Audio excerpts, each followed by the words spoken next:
أعوذ بالله من الشيطان الرجيم بسم الله الرحمن الرحيم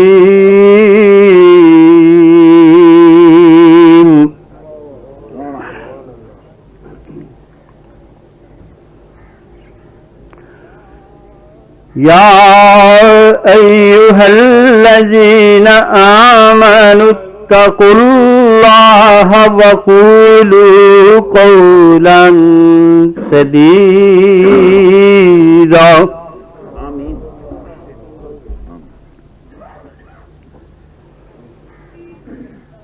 يصلح لكم أعمالكم ويغفر لكم ذنوبكم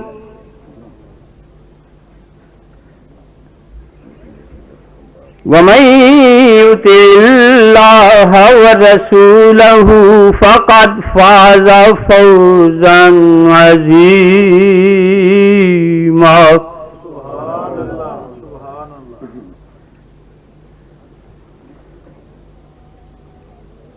إنا عرضنا الأمانة على السماوات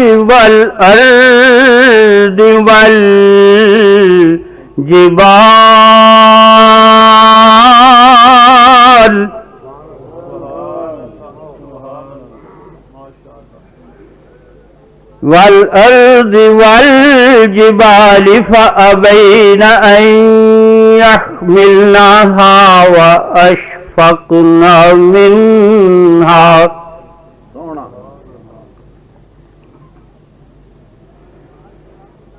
وأشفقن منها وحملها الإنسان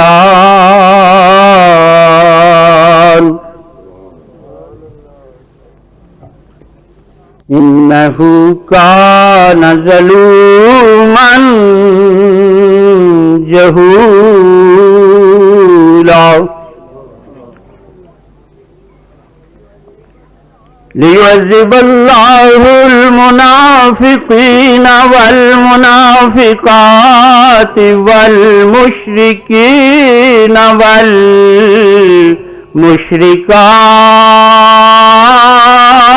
والمشركات ويتوب الله على المؤمنين والمؤمنات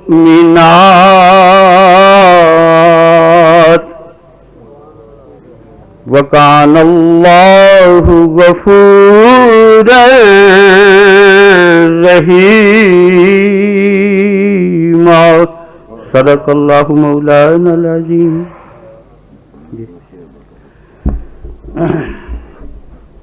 درود پاک جی سارے. الصلاۃ والسلام علیک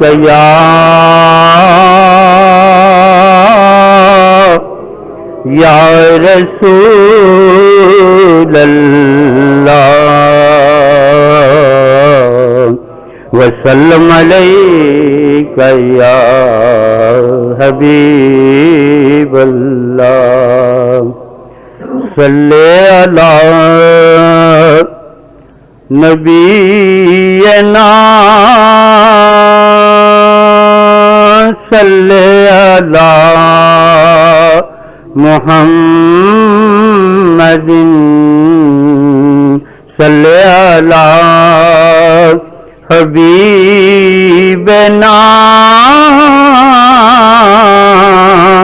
صلی علی محمد صلی علی شفیعنا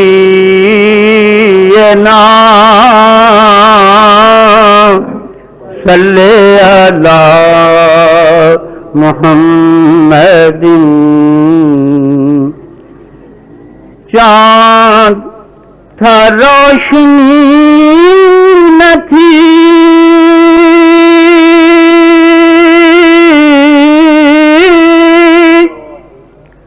اور پھول تھا تازگی نہ تھی. چاند تھا روشنی نہ تھی پھول تھا تازگی نہ تھی، آپ جو آئے آ گئیں، آپ جو آئے آ گئیں، رونق کائنات میں پڑے صلی علی نبینا، صلی علی محمد، صلی علی حبیبنا، صلی علی محمد۔ روئے رسول پاک کا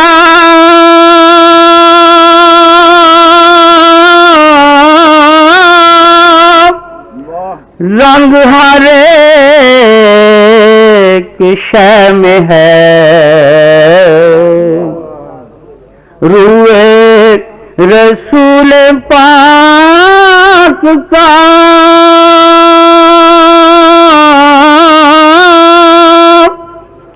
رنگ ہر ایک شے میں ہے، کلیوں میں ہے جدا جدا، کلیوں میں ہے جدا جدا، اور پھولوں میں ہے الگ الگ، پڑھیں صلی علی نبینا، صلی علی محمد، صلی علی حبیبنا، صلی علی محمد۔ ایک رسول پاک کا رنگ ہر ایک شے میں ہے، کلیوں میں ہے جدا جدا، پھولوں میں ہے الگ الگ، صلی علی نبینا، صلی علی محمد، صلی علی شفیعنا، صلی علی۔ ایک تمہارے نور سے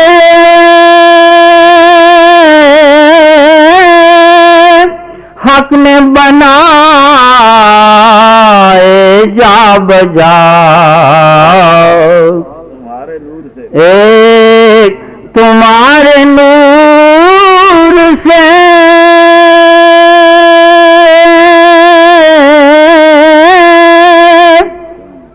حق نے بنائے جا بجا، جنوں بشر جدا جدا، جنوں بشر جدا جدا، اور حور و ملک الگ الگ، صلی علی نبینا،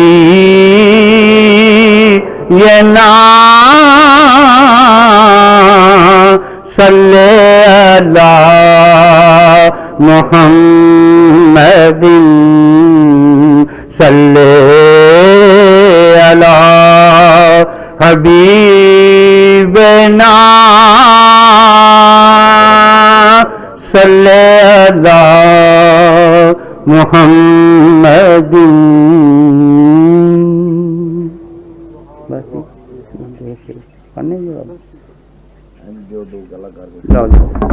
دو ونصلی علی رسول الکریم. میرے انتہائی واجب الاحترام دوستو بھائیو، کچھ میرا گلا بہت خراب ہو گیا، کھانسی بہت، چورا شریف بھی 3 دن رہا اور رات کھانسی آتی، سو نہیں سکتا. ادھر بھی پر میرے سرکار کا میلاد ہے، لفظ مشکل جا رکھے نہیں، عام لوگ نہیں سمجھتے. تو وہ چھوٹا میرا نواسا تھا نا، اس کو سٹیکر لگایا، کہنا ابو یہ کس چیز کا سٹیکر ہے؟ میں کہا ہمارے نبی پاک صلی اللہ علیہ وسلم کی ہیپی برتھ ڈے ہے. بڑا خوش ہے. پھر کہنا کیک کاٹے ہیپی برتھ ڈے ہے. میں کہا تو کہنا تو کاٹ دینا، سرکار دے نہ دئیے جو بھی ہے. کہنا پھر کیک منگائیں، کیک کاٹے. میں نے کہا کیک کاٹ دیتے ہیں، سرکار کی ہیپی برتھ ڈے. بچے ہیں، امت جس طرح سمجھتی ہے اس طرح امت کو سمجھایا جائے. مولود سے میلاد نکلا، میرے آقا کے دنیا میں تشریف آوری کا ہم اپنے اللہ کریم کی بارگاہ میں کروڑوں اربوں خربوں بار شکر ادا کرتے ہیں. اس کریم رب نے اپنا کریم نبی ہم پہ بھیجا. انسان کی پوری زندگی صرف اگر اس بات پہ شکر ادا کرتے بسر ہو جائے کہ اللہ کریم نے ہمیں اپنے سرکار کا امتی بنایا. نہیں، میں نے اپنی زندگی کے 22 برسوں میں صرف اپنے نبی کریم کی رحمت بیان کی. اس لیے بیان کی کہ اللہ نے خود فرمایا کہ میں نے تجھے جہانوں کے لیے رحمت بنا کے بھیجا.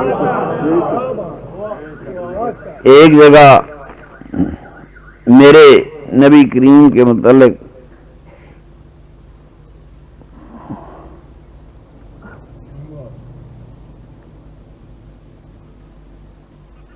جی ہاں جی صحیح ہے.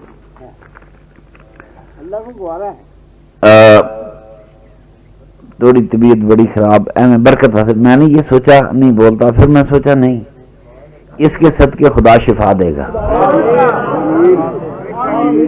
او چاند ہے، ہم نے ہمیشہ رحمت بیان کی. دلیلیں لوگ بڑی دیتے ہیں کہ جی لستا بے مسیطرن، فرمایا میرے محبوب میں نے تمہیں دروغہ، تم سمجھنے تھانے دار بنا کے نہیں بھیجا. دیسی میں نہ کری، میں نے تھانے دار بنا کے نہیں بھیجا، میں نے جہانوں کے لیے رحمت بنا کے بھیجا.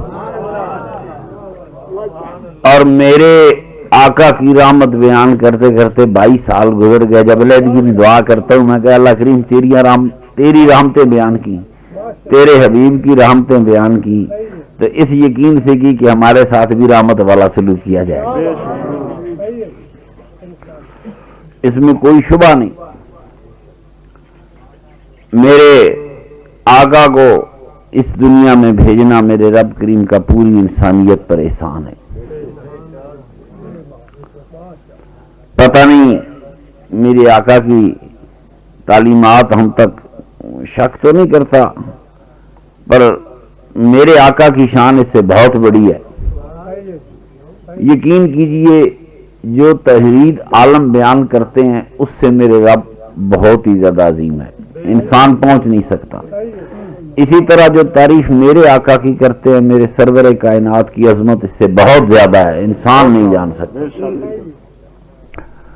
اللہ بہتر جانتا ہے، اللہ کا رسول بہتر جانتا ہے. ویسے ہی بیٹھے بیٹھے مرید کے مجھے خیال آ گیا کہ میں کہا دیکھو ہم تو یہ باتیں مانتے ہیں کہ مائی علیمہ آئی، لے گئی، دودھ پلایا، سرکار بکریوں کے ساتھ گئے ہوئے تھے، فرشتہ آیا، سینہ چاک کیا. اللہ معافی دے، قرآن کریم میں پرانے سارے نبیوں کا ذکر ہے، موسیٰ علیہ السلام کا ذکر ہے، عیسیٰ علیہ السلام کا ذکر ہے، پیدائش کا ذکر ہے. ان کے سینے بھی کسی فرشتے نے چاک کر کے پاک کیے تھے. انہیں مولویوں نے خدا کیویں بخشے گا؟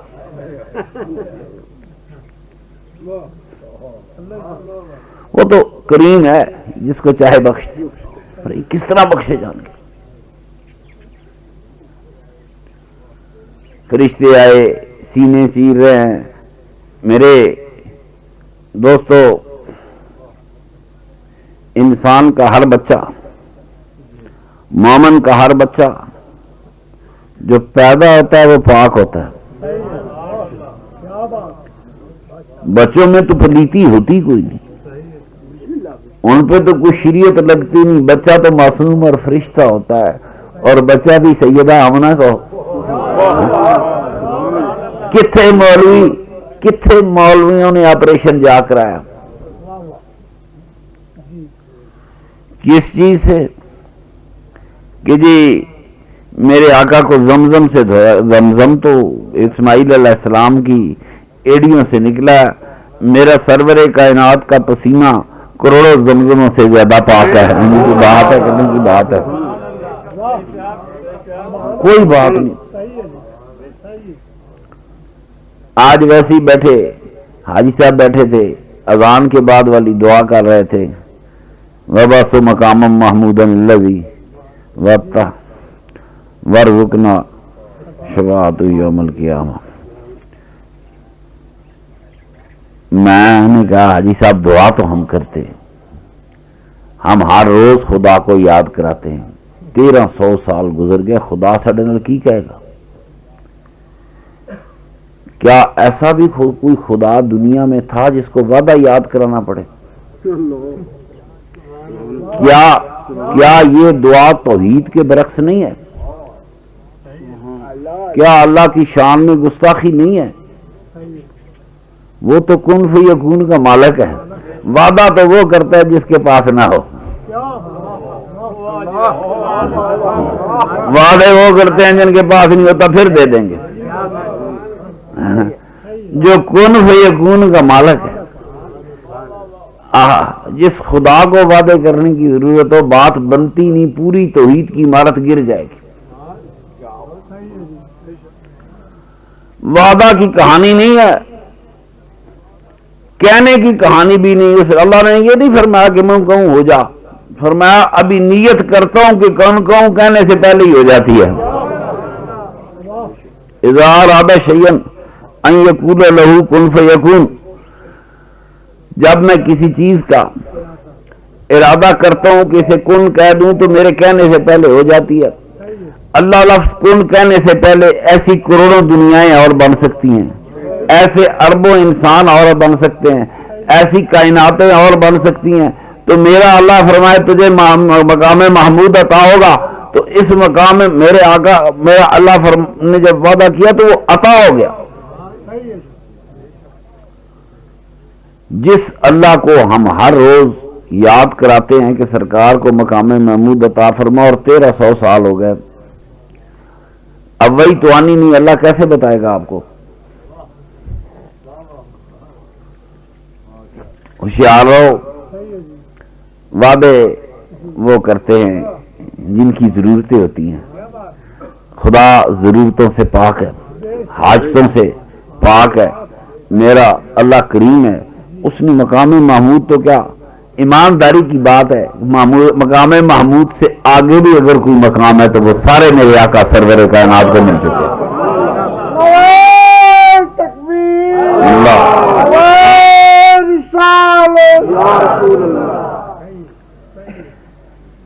میں نے حاجی صاحب بیٹھے ہیں، ویسے ہی مرید کے بیٹھے بیٹھے خیال آ جاتا ہے، مجھے تو کتاب دیکھنے کا وقت بھی نہیں ہوتا۔ میں نے سوچا اللہ تعالیٰ نے ہمیں دنیا کی مثالیں دی، مچھر کی مثال دے دی، اونٹ کی مثال دے دی، پہاڑ کی مثال دے دی، پتے کی مثال دے دی، درخت کی مثال دے دی، تاکہ دنیا کی مثالوں کے حوالے سے انسانوں کو سمجھایا جائے۔ اب آپ اندازہ کریں، میں دنیا کی مثال دیتا ہوں، ایک بی بی ہو، اس کا خاوند مر چکا ہو، دوسرا بچہ ہونے کی کوئی امید نہیں، وہ اپنا ایک بچہ پالنے کے لیے کسی اور کو دے دے گی؟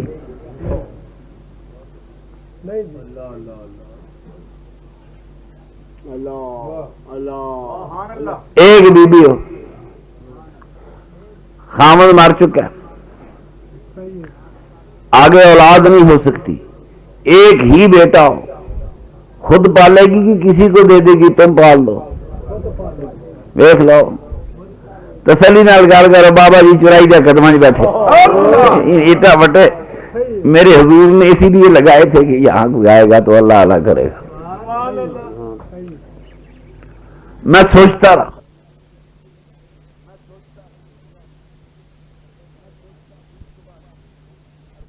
اس میں کوئی شبہ نہیں، یہ عربوں کا رواج تھا، پر عقل بار بار پریشان کرتی ہے کہ بیٹا وہ جس بیٹے کی خوشخبری دینی ایک ایک نبی سیدہ آمنہ کے گھر میں آیا، یہی ہے، وہ جھونپڑی کہتے بھی دل ڈرتا ہے، اس لیے کہ وہ جھونپڑی دنیا کے کروڑوں تاج محلوں سے افضل تھی،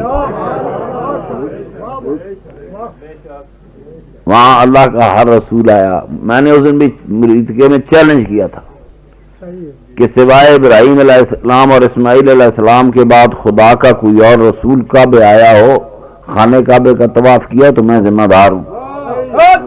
1800 نبی آئے اولاد ابراہیم سے، مگر کوئی کعبے کا طواف کرنے نہیں آیا۔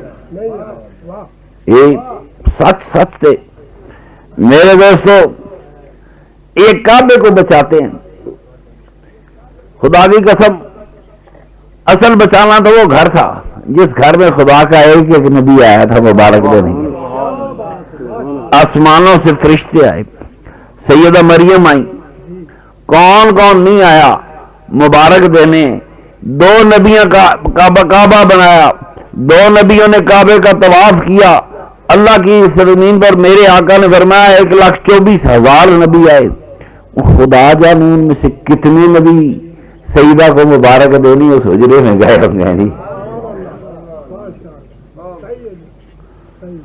اس کو باقی رکھنا چاہیے تھا جی۔ ابراہیم علیہ السلام کی بنائی ہوئی عبادت کا اپنی جگہ پہ سرور کائنات کا وہ سیدہ آمنہ کا مکان جس میں سید کائنات دنیا میں تشریف لائے، وہ مقام ہی اور ہے۔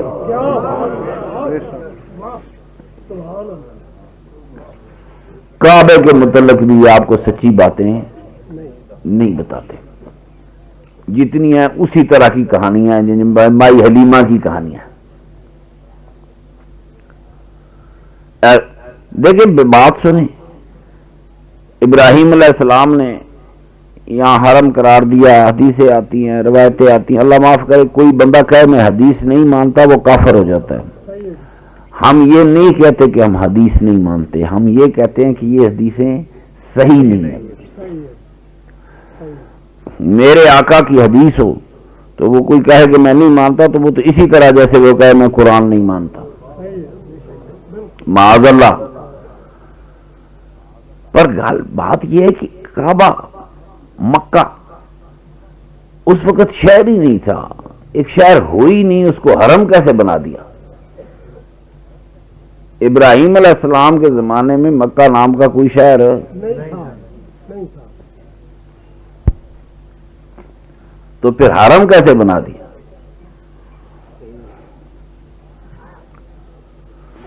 بعد میں قبیلے آتے رہے جاتے رہے، لیکن تاریخ اس بات کی گواہی دیتی ہے کہ کبھی بھی عربوں نے حرم شریف کے بیت اللہ کے ارد گرد رہائش اختیار نہیں کی، کہیں بیت اللہ کا احترام خراب نہ ہو۔ انہیں آپ کافر کہیں، بے دین کہیں، جاہل کہیں، جو مرضی کہیں، مگر ان ساری قوموں نے سینکڑوں بلکہ ہزاروں سال تک کعبے کا احترام کیا۔ میرے آقا کے جد امجد قصی بن کلاب، یہ آقا سے 150-200 سال پہلے کی بات ہوگی، آپ نے سب سے پہلے قریش کو پہاڑوں سے اکٹھا کیا، حرم پاک کے ارد گرد لا کر آباد کیا، انہیں مختلف عہدے دیے کہ تم نے جنگ میں قیادت کرنی ہے، تم نے کعبے کی خدمت کرنی ہے، تم نے حاجیوں کی خدمت کرنی ہے، یہ سارے عہدے دیے اور ارد گرد لا کر آباد کر دیا۔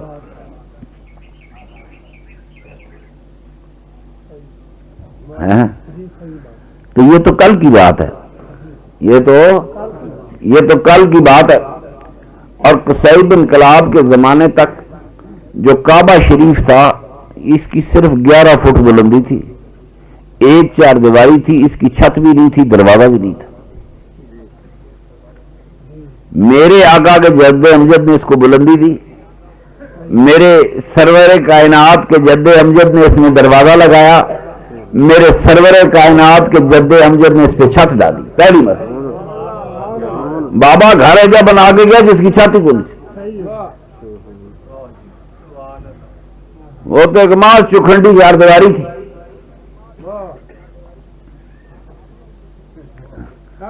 کعبے کی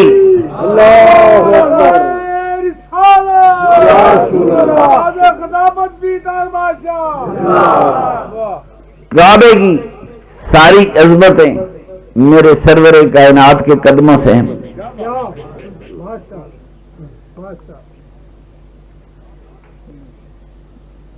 کعبے دنیا کا کوئی کعبہ خدا نے اپنی مرضی سے نہیں بنایا، قبلہ اپنی مرضی سے۔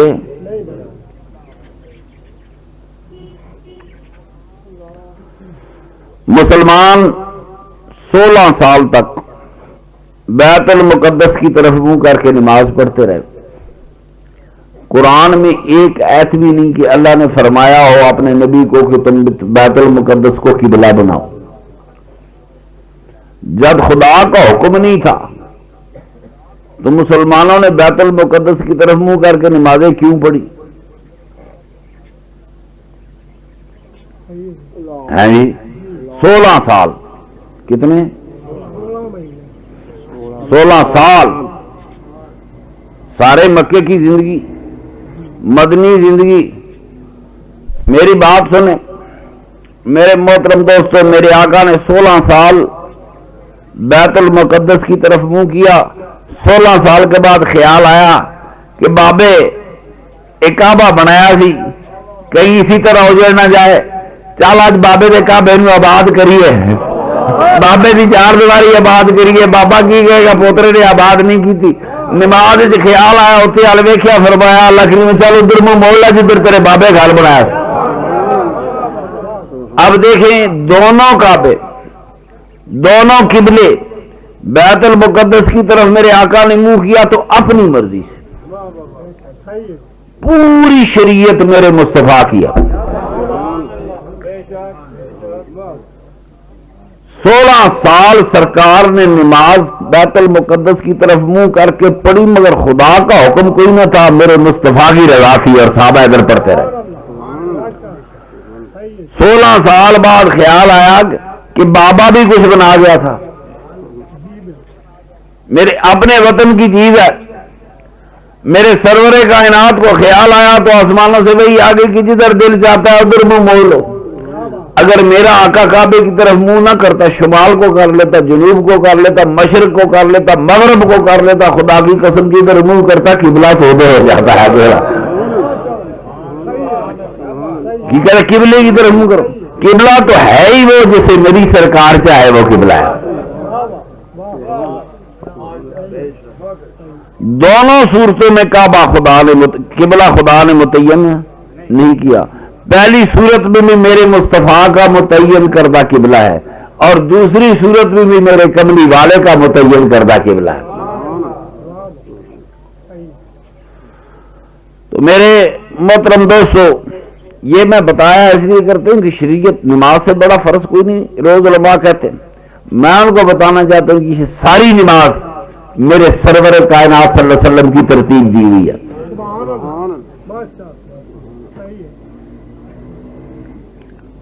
ساری شریعت میرے مصطفیٰ کی ہے۔ پھر کوئی جماعت اسلامیہ آیا اور بورڈ لگا جائے گا شریعت تو ان کی کہتے خدا کی ہے، سیانے ہو وہ، شریعت میرے مصطفیٰ کی ہے۔